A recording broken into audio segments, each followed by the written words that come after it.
You're listening to the Contrary Beekeeper Show. I'm Dan. I'm Greg. And I'm James. Join us as we journey into beekeeping while we learn to be the change, one hive at a time.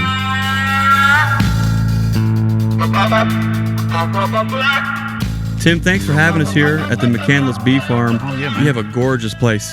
Thanks, sir. We've really enjoyed walking around and seeing all the things that you're doing to take your life into your own hands, growing your own food, growing vegetables, your fruit trees, the chickens, the ducks.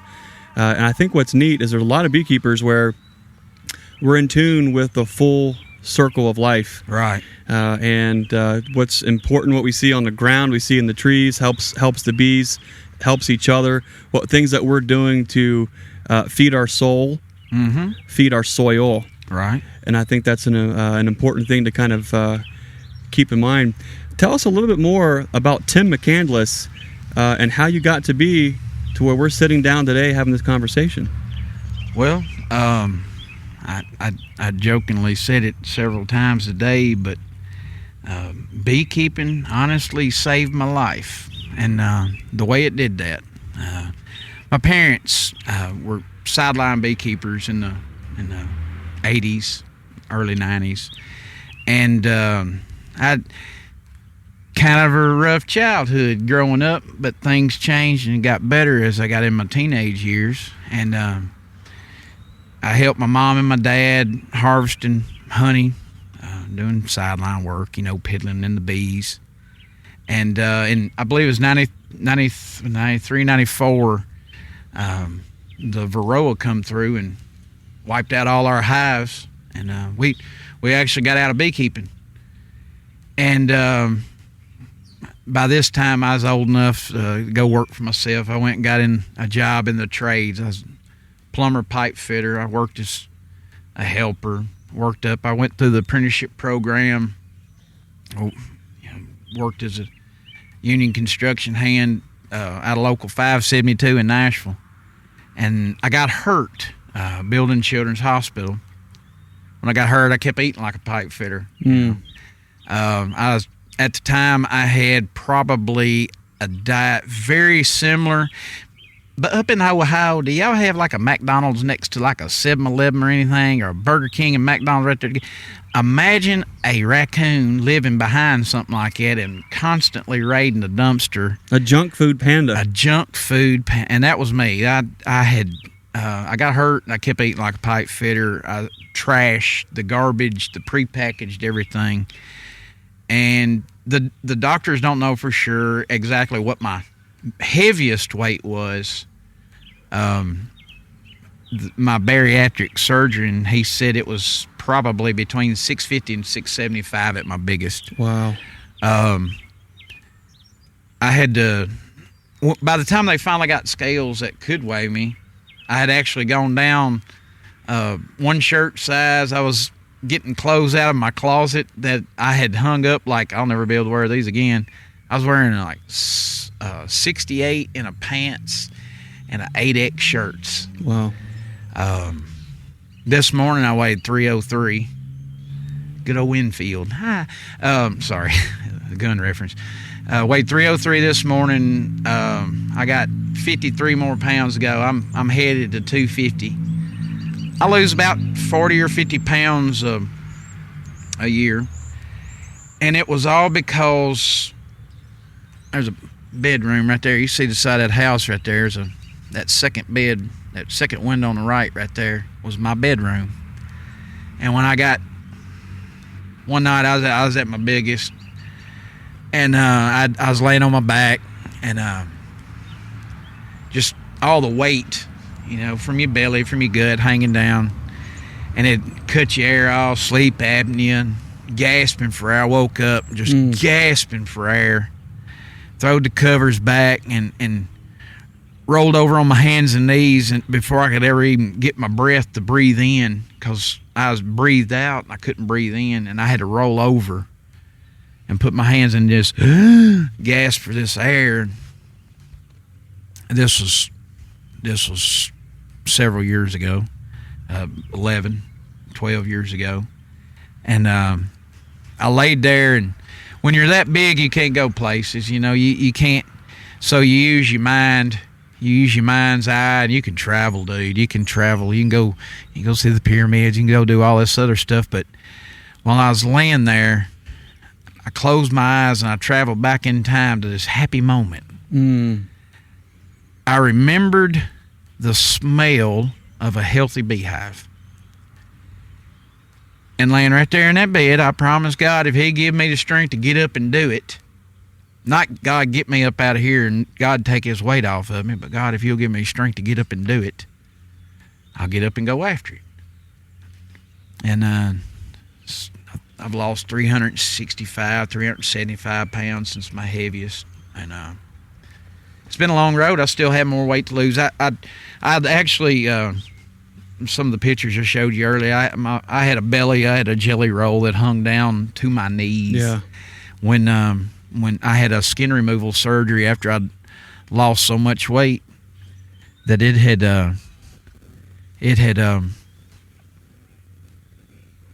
27 pounds of just loose skin. And I had that cut off and removed. Of just skin? Of just skin. 27 pounds of just skin. And Lord, give me strength to get up and lose the weight. He didn't do it for me. I battled a 15-year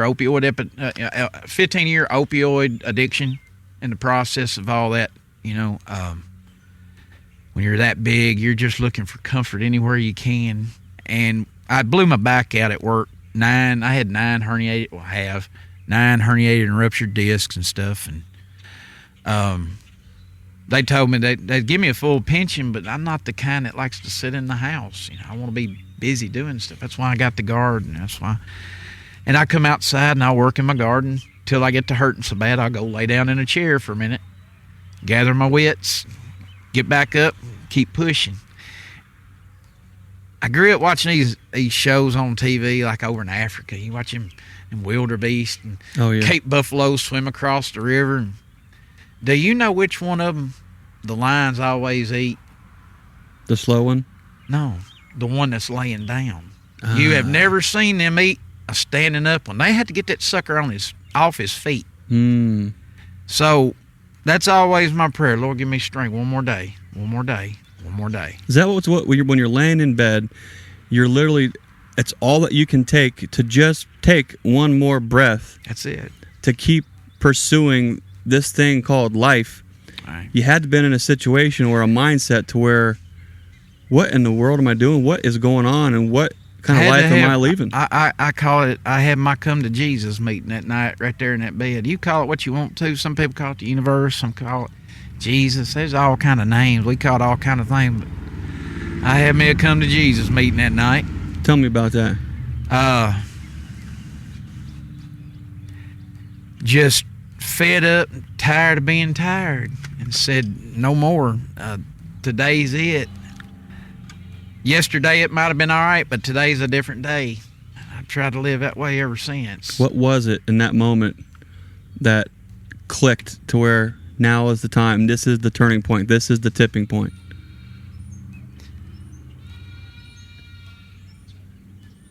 Probably when I realized, you look around and you realize life's passing you by. I got grandkids now, and I want to be able to spend some time with them, play with them. I want to do some stuff. I didn't get to do stuff with my boy. I showed you a picture of where I went deer hunting. You can see how big I was. And he was proud of that little old deer. And I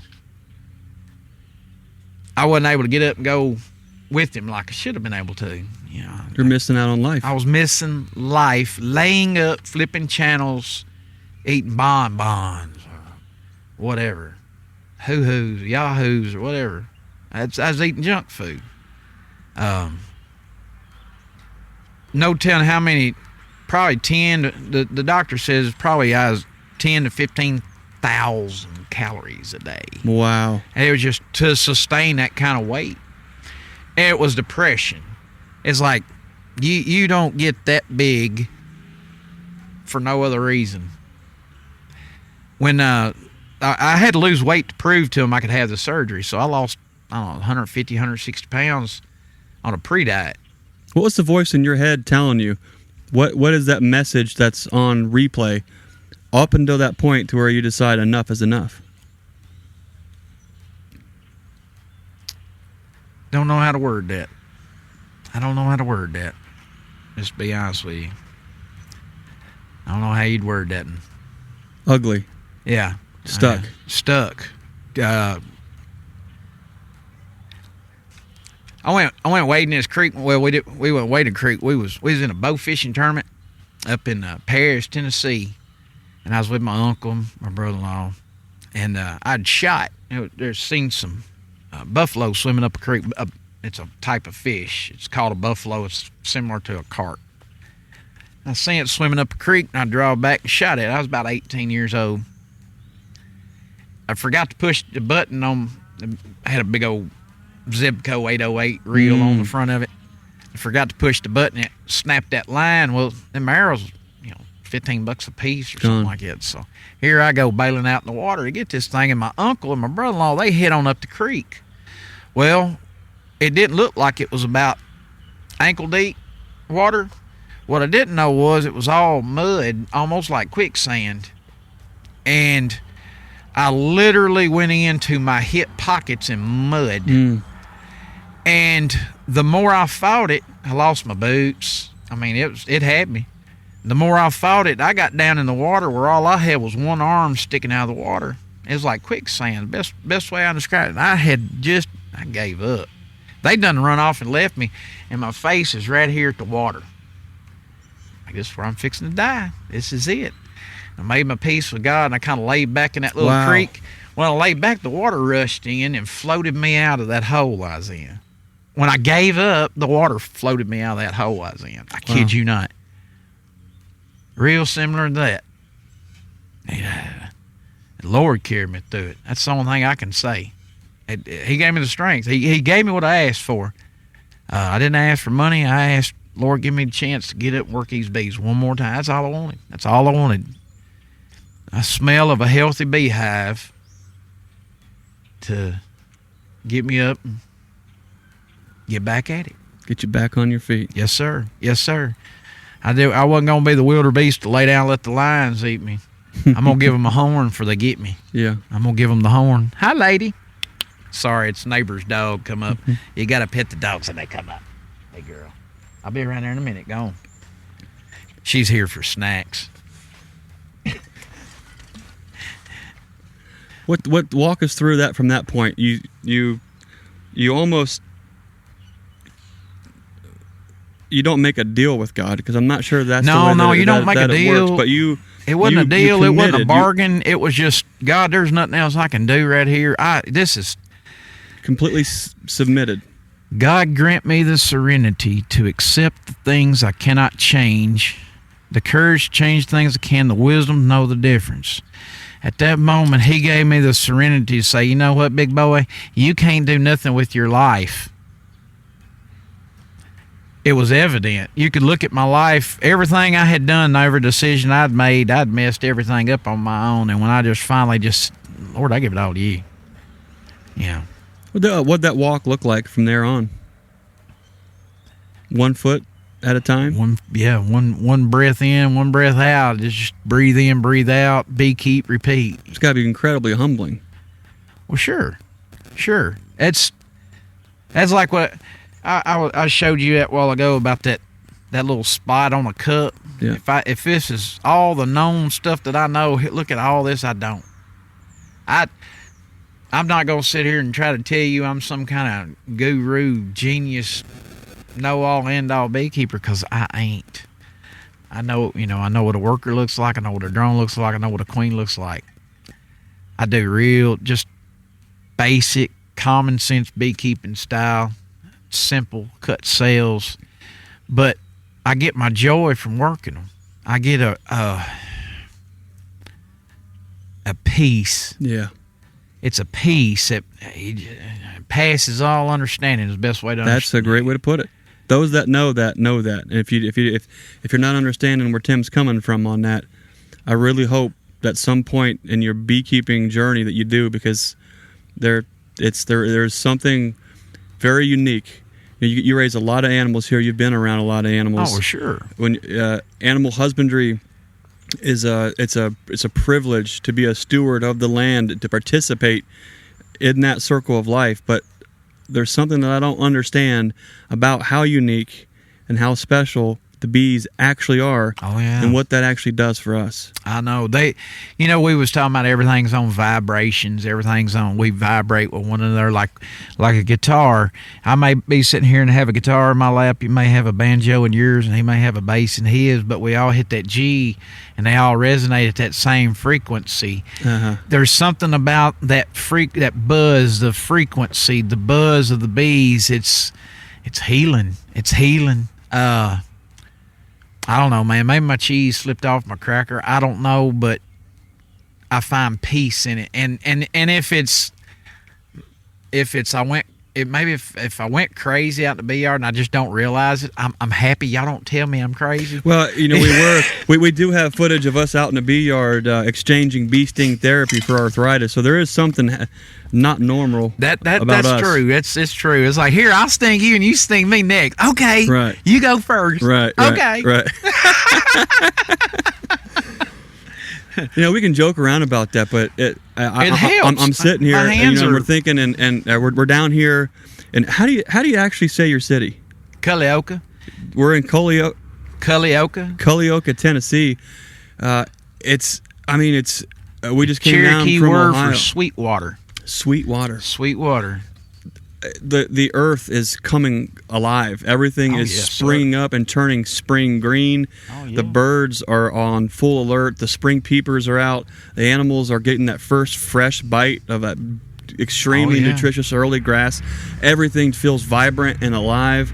It's a real treat to come down and be in this part of the country at this time of the year, and then to also get right in the hives there with you and see and be a part of what it is that is so special to you. This is. I like to, I hunt, I fish, I trap, I garden, I can. I live the life pretty much somebody did 100 years ago, but the middle of spring, like right now, this is my favorite time of the year. The bees are going and everything's waking up. We went today and worked them hives right in the shadow of a dogwood opening up, and the red buds are blooming. The earth's waking up. The earth is waking up, and I think what would you say to folks that are at that point where they need an awakening? They're at that point where they need to wake up. They're at that point to where they feel like what they're doing isn't working. They feel like they're rolling themselves over just to take that one breath. The best advice that I could give somebody that, whether it's losing weight, getting into beekeeping, whatever, living a healthier life, whatever. There's a big yellow thing right yonder over your shoulder. You go out and look at that thing every day. The big yellow sun. We need that. Too much time, and I'm speaking for myself. Too many hours a day are spent flipping channels, scrolling my Facebook followers, Instagram. What was Kim Kardashian having on her toast yesterday? Who cares? You know what I mean? That's not real life. People walk around with this materialistic thing of, I've got to have this, and I'm just not going to be happy unless I have that. Now let me tell you something. Take it from somebody. I did. I had a success. I was pretty successful at what I was doing. I was making I had a career. I was chasing dollar bills and I was miserable. The more you make, the more miserable you are. Yeah. Because it's never enough, is it? It's never enough. No. And who is the guy that convinced us all that green paper's freaking valuable? I digress. I'm going to get off that. It's the one that convinced us that we needed that to go buy the things that we think that they said that we need to survive. Exactly. That young man we went to see today, I helped him with his beehives. He's kind of tapped me to be his mentor, and I try to show him what little bit I know. try to, help him treat his hives and show him what he's looking at. And that's what we need to be doing, is sharing information, working together as a community to grow not only the bees but food in general. That young man trades out beekeeping lessons, like he's for us going over there today, going through his hives. He's gonna fix me up a meat rabbit. All I gotta do is get it out and cook it. That's what real life is about, is the healthy foods that you eat. And so I barter. I do a lot of bartering. Just whatever we can do. I've traded for cheese. I got an Amish or a Mennonite buddy. His wife, she made me a big old block of mozzarella cheese the other day, homemade, because I was helping her husband learn about bees. That's what we're supposed to be, is a blessing to people. It's more to life than money. It is, and I had to cripple myself chasing dollar bills to figure out there's more life than money. I don't know that I think there are shortcuts to finding success, but I don't believe that there are shortcuts to being successful. And how we define successful is different for everybody, but I think you and I resonate with a lot of the same ideas, to where a successful life is a life that we're living where we have a purpose. Right. It's a life that purpose-driven life. It's a life that the result of the things that we do are joy and happiness. We're not setting out to do the things for joy and happiness to be the reward. They're just a repercussion. Exactly. They're the consequence of living life a certain way. Right. And I don't know, it's when I talk to a lot of folks about this, it seems like there has been a life-changing event that has to happen for folks to get to that point. A dark night of the soul. Some folks are aware I had a very bad car accident that I should not have walked away from. Yeah. And walking away from that car accident is what changed my life. Right. We came out of there and decided that we're going to get our family out of the city, move out to the land, and get back to the land, get back to what is real, what is true, and what brings joy and happiness. And hearing your story, I think it confirms what I keep hearing from folks that have figured that out. Now, I don't have the answers. Yeah. I don't have your answer. I don't have anyone who's listening answer. I don't even know that I have the answer for me, but right now it feels like this is where we should be heading with our life, with our family, is getting back to the things that are true, getting back to the things that actually make a difference, but also being that lighthouse for somebody else. Exactly. Reaching down and helping somebody else out too when we can, because it's not just about us finding our path and our individual journeys. For me, at least, a lot of that is to help folks when we can. Right. And it's an honor, Tim, for me to sit here with you today to learn more about your story and who you are, because you are that kind of person that helps, that reaches out, that mentors, that puts time into people, because it's more important to chase putting time in people than it is chasing dollar bills. It is. The return on that investment is literally infinite. Right. That's it. It's more life than, what you drive, what positions you own. How do you sleep at night? That's the question. That's the metric we should look at. Yes, sir. That's what true happiness should be measured on. How you feel when ain't nobody else around. Can you lay in the bed at night and you all good, or do you have things that eat at you? I personally, I ain't got nothing that eats me no more. I thank God for that. He delivered me from the things that used to eat me up so bad that I had this depression and gained all this weight from. He delivered me from it. Things that used to really, really bother me, and to the point of crippling depression. And it was just like,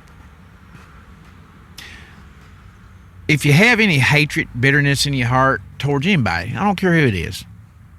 A little thing that I'm telling you earlier today, we talk, give us, Lord, our daily bread. Give us this day our daily bread. Okay, you got to eat. Forgive us our trespasses, because I've sinned. I've done things wrong, Lord. forgive us our trespasses, as we, not you, Lord, but as we forgive those that trespass against us. So if I want that same forgiveness from, say, like I said, I'm Christian. I don't put a denomination on it like a lot of people do, because I'm Christian. We ain't called to be Baptist or Church of Christ or Lutheran or Methodist or Pentecost or Apostolic. We ain't called to be that. We called to be Christ-like. That's what we're called to be like. You're compassionate, helpful to your neighbors, do good to those, fear God, keep His commandments, love your neighbors, you love yourself, let God sort out the rest. The beautiful thing about that, Tim, is that completely transcends one doctrine, that completely transcends one method, that completely transcends a single way of thinking. And what I find really interesting is the more beekeepers that I sit down and talk with, the more I learn about how folks are in tune spiritually. Yeah. And that's different, I think, for all of us. But I think what's also interesting is the same type of folks that can appreciate the individual or the diversity and our approaches spiritually.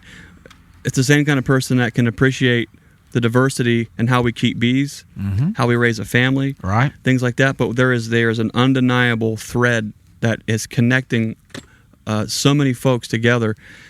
I really I've enjoyed this trip that we've done to kind of travel around and get to meet a lot of great folks and sit down and hear their story, learn more about them, get inside of the mind of the beekeeper. But what I also find really valuable is getting inside the heart of the beekeeper and find out how you tick and why. A lot of folks are getting into beekeeping. They don't know why they want to keep bees. Yeah. No idea, but they just don't know. Do I want to have bees? Do I want to have these hives because I want to make honey? I want to make bees. I don't think that you necessarily have to figure that out or know that, because I really do feel like some folks are called to be keepers. Oh yeah, I believe Lord called me to do it. I do. I believe that's why He gave me the strength to do it. He gave me the strength to get up, lose the weight, be a beekeeper. If He gave you the strength to do that, then the rest follows, and it falls right in place where it needs to go. And I think that's the beautiful thing about this journey and this path of beekeeping. It's really easy to get caught up on now I got to have 7 hives or 70 or 700 or 7,000, and we can chase these new metrics of success just like we're chasing dollar bills. We can literally trade dollar one bills rat for race hives. That's it. For another, and That's it. that comes back to us. That's it. But if we can learn to be happy and content, find joy and happiness in what it is that we're doing in this moment. Because if we can't find it here in this moment, breaking news, we're not going to find it if we quadruple our bee yard. That's it. We're not going to quadruple it if we make 4 times the amount of money. Perhaps we can't that's find why, it now. Perhaps that's why, I lost those hives. I don't know. I don't know what the Lord had for me. I know maybe if I've got a lot, we've got friends around front right now. We're fixing to cook a pot of deer chili. It's kind of like a community.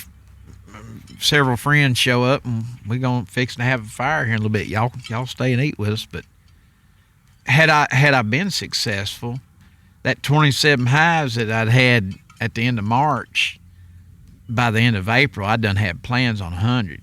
Right. And I know how to do it, and I had everything lined up for it. Well, we both know the time, and I ain't gonna lie to you. I would love to have that many to go through at a time. I had 2 days in the spring where I went through all them hives. I'd equalized. I took the 17 overwintered hives and the 10 queens I got from Cayman, and I equalized everything. Everything was the same size, shape, except my one queen I drowned. I told you the story about that. But beekeeper, we don't talk about that often. It's spoken of in hushed tones. Do. Yeah, but I mean, that's who killed her. It wasn't. Now that one wasn't. That wasn't the railroad spraying poison out the back. That was. Tell us that was about me. what happened to this season or at 2020 beekeeping.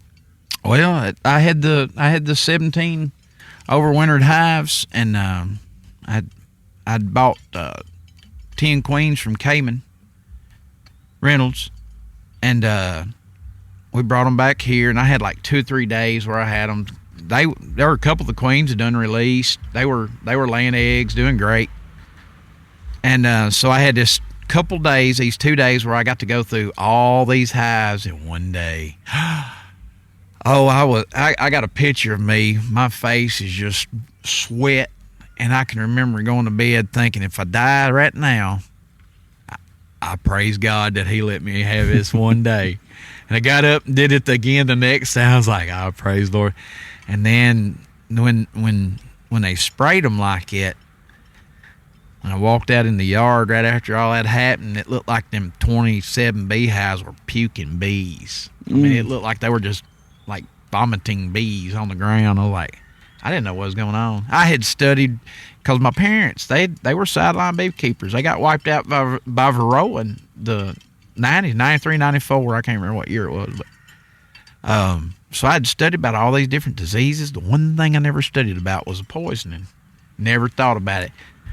I will send you that video. I'd like you to see that. But when y'all leave, you look at how brown that is. That stuff, whatever they're spraying on the ground, and it's scorched earth. Well, I'll tell you one thing. There's a little creek right down the hill back here behind me, and it used to have crawfish and little creek chubs and stuff like that. No more. No more. And to paint the picture here, where your hives are 100 yards, 150 yards maybe, if that, from the tracks here. Yeah, they would have been when they come through here. They's down in 125 yards probably away from it. But see, now that bank was covered in purple dead nettle. I mean, it was, and it looked like it was crawling. It had so many bees in it. It looked like it was all in it, man. So that the railroad came in and sprayed the vegetation.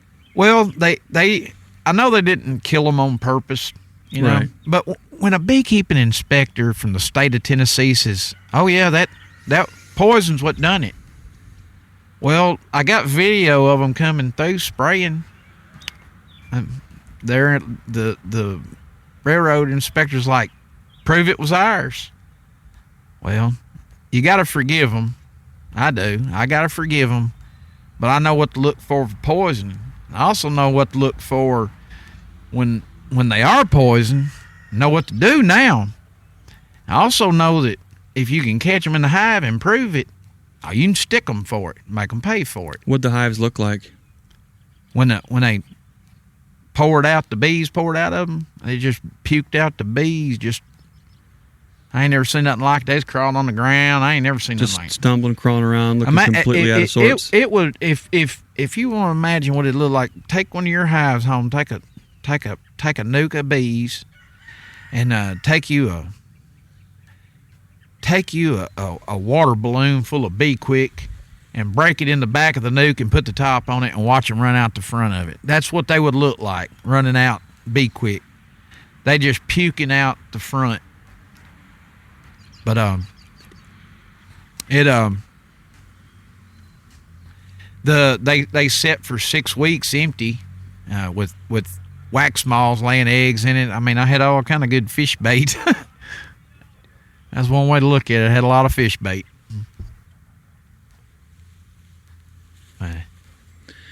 So you're in a spot where you're literally floundering, and you're trying to get back on your feet to keep bees, and you have that little talk with God. He straightens you out. He puts you back on the path. Right. You go down the path. You feel like, man, I'm living that life that I love. I love the life I live. I'm doing what I should. I'm on this path. And then another tribulation and trial is right there at your feet.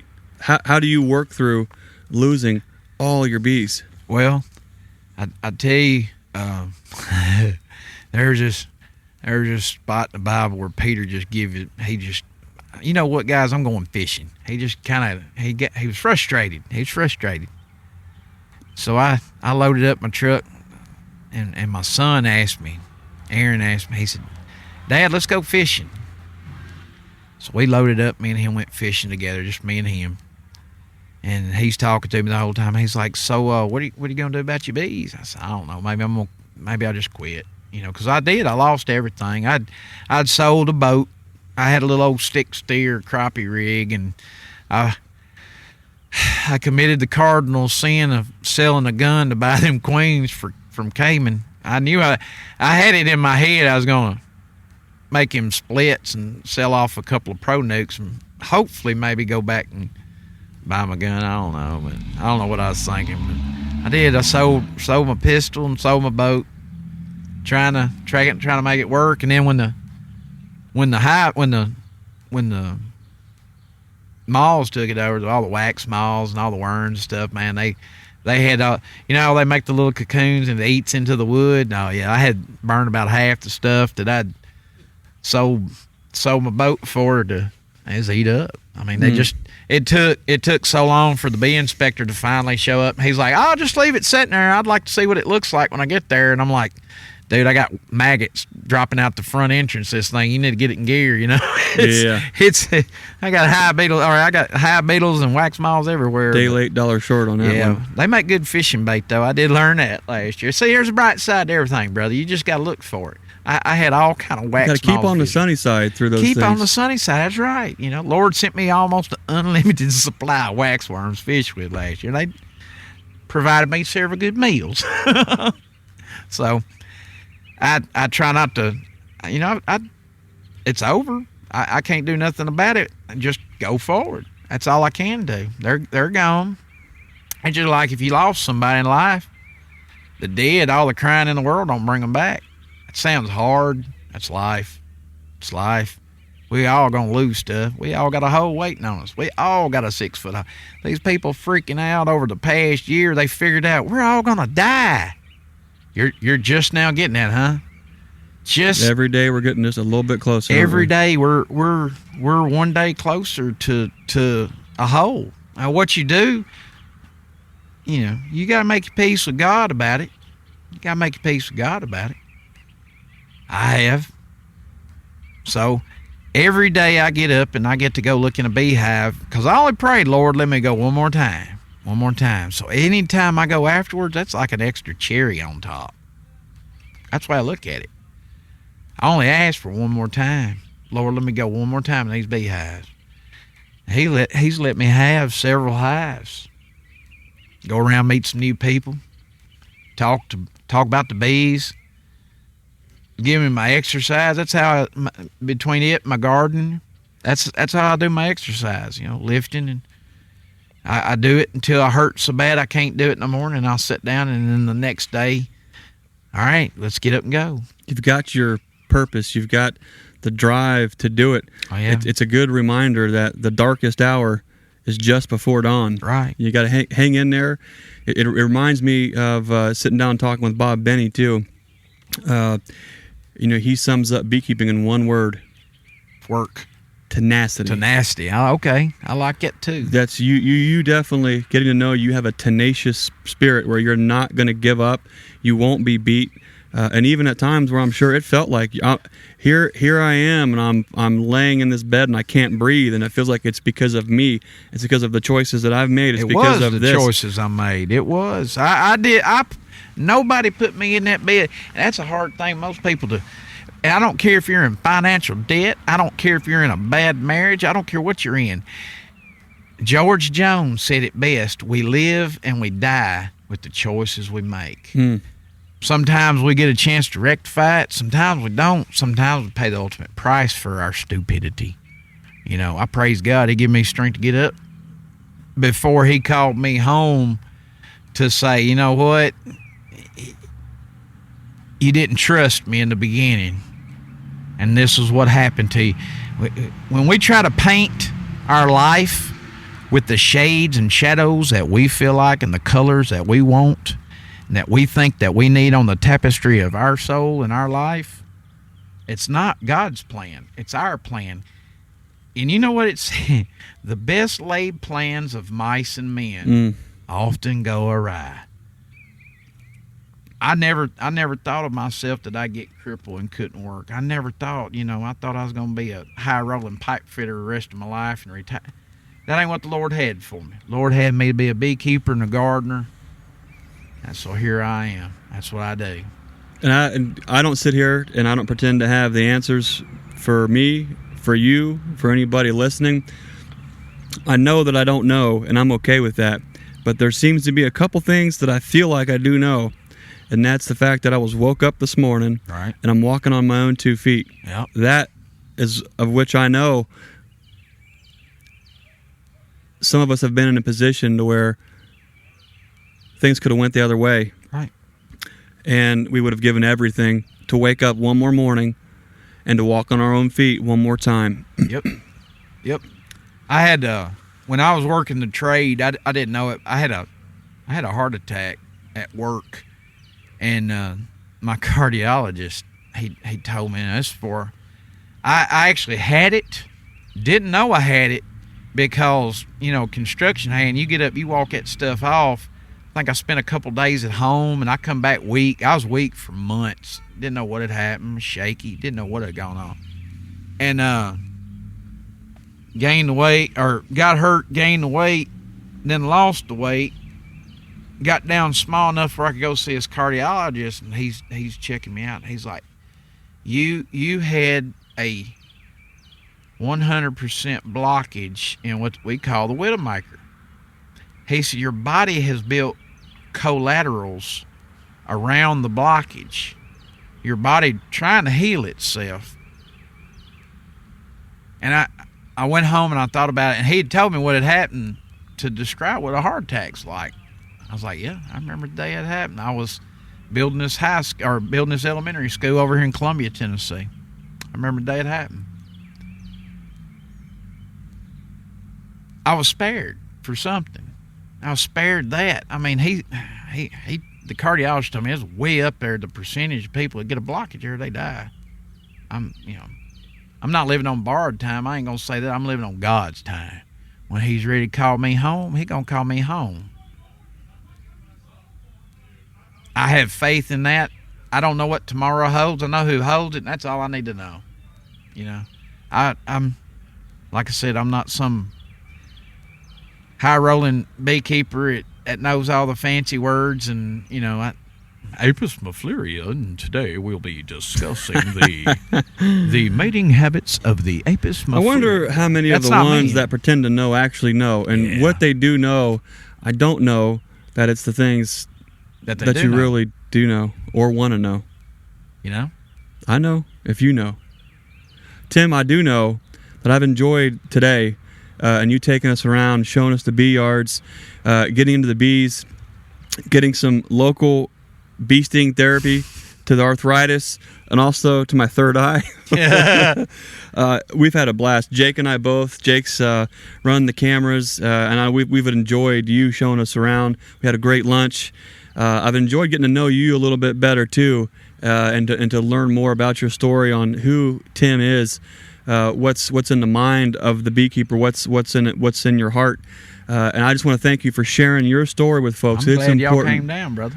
Honesty is something that escapes a lot of folks, but being able to own your reality and your situation and share that with folks, whether it's literally being on death's doorstep or your bees on death's doorstep, I think is important for all of us to embrace and understand. That debt, that being that close to it.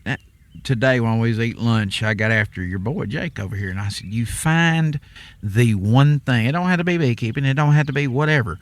You find the one thing that brings the most joy to your life, and you pursue it with all your might. You chase happiness. Don't chase dollar bills. Chase happiness. Because if you chase happiness, the dollar bills will show up eventually. But you'll be happy. If you chase dollars, there's no guarantee you'll be happy. You can't serve two masters. Yeah. You can either love one and hate the other, or despise one and cling to the other. I choose not to worship money no more. I choose not to chase after the dollar bills. It's more of a simple life. Some people may say it's too simple. I don't watch a lot of TV.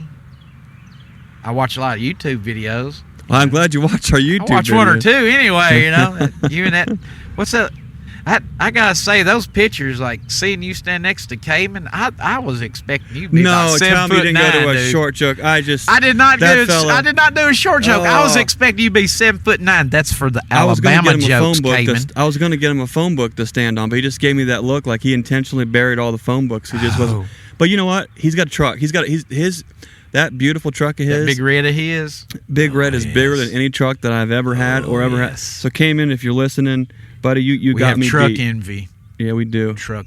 It's a real thing, dude. I hate to say it, but it's true. Well, we've had an exciting adventure the last couple of days. We went down to see Cayman Reynolds, learn more about him, what's on his mind, what's in his heart.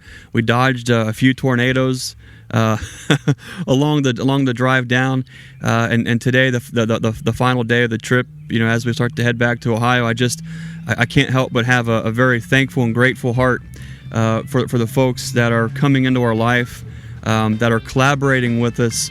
Not just with the YouTube channels, but we're collaborating with each other in a deep and meaningful friendship, Right. kind of a way. And those are things that can't be faked, Right. that go way outside of Money liking and can't buy that subscribing either. to somebody. Money can't buy that. Money either. can't buy that. No. I just, And it's I just want to thank you, Tim, for taking the time today to open up, show us your place, and I'm really looking forward to kind of seeing how the rest of your year and your beekeeping kind of moves forward. well, I appreciate y'all coming out. So as always, be the lighthouse. Be original. Thanks for listening. We'll see you next time.